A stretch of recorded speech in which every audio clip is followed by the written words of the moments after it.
Here are a few of the conditioned thoughts that keep your ego in charge of your life and prevent you from materializing what you desire and what desires you.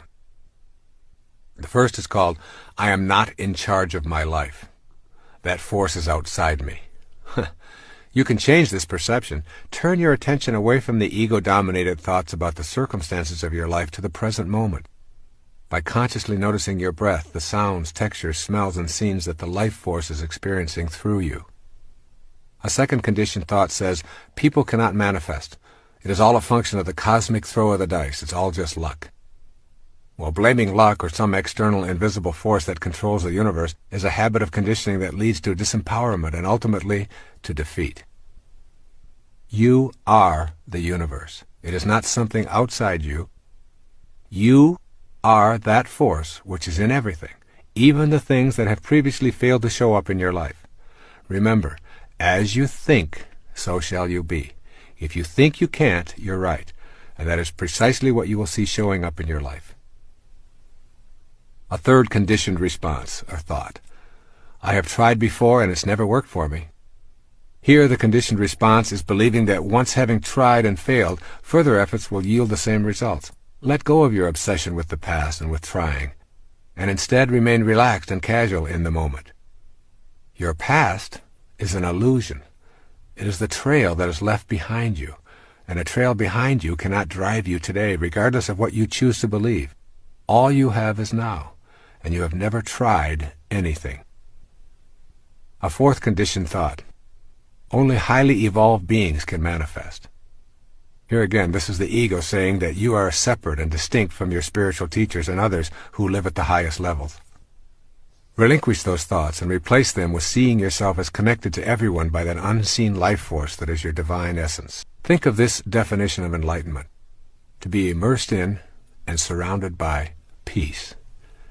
Your highest self only wants you to be at peace. It does not judge, it doesn't compare or demand that you defeat anyone or be better than anyone.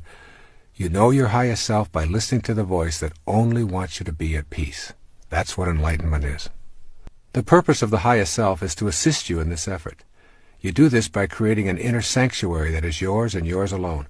Go to this silent inner retreat as often as you can and let go of all attachments to the external world of the ego.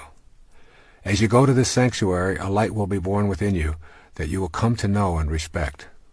This light is your connection to the energy of manifestation. Here are a few suggestions to nurture trust in yourself and in that oneness. The first is called, begin by admitting your confusion or failures. When you're honest with yourself about every aspect of your life, you discontinue identifying with separateness. You then become ready for the insight that trust in yourself and trust in ultimate truth are one and the same.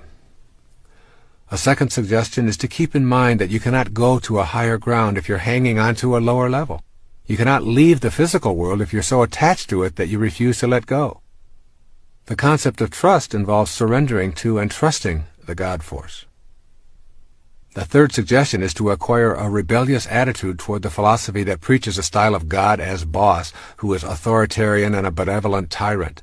Rejection of this model does not mean that you are an atheist, but rather a believer in the true meaning of divinity. A fourth suggestion is to remember that trusting does not mean you never experience life's valleys. There will be peaks and valleys as long as you live in this physical plane. Do not abandon trust when your ego thinks things should be different than they are. It is better to embrace trust when darkness is present, knowing that light will follow. Begin to look for the lesson in the darkness, rather than cursing it.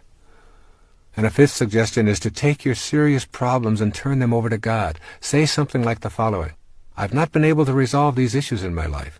I would like to show my trust in the divine force by simply turning them over to your divine hands, which I know are also mine, and I trust that this action will lead to a resolution of these problems.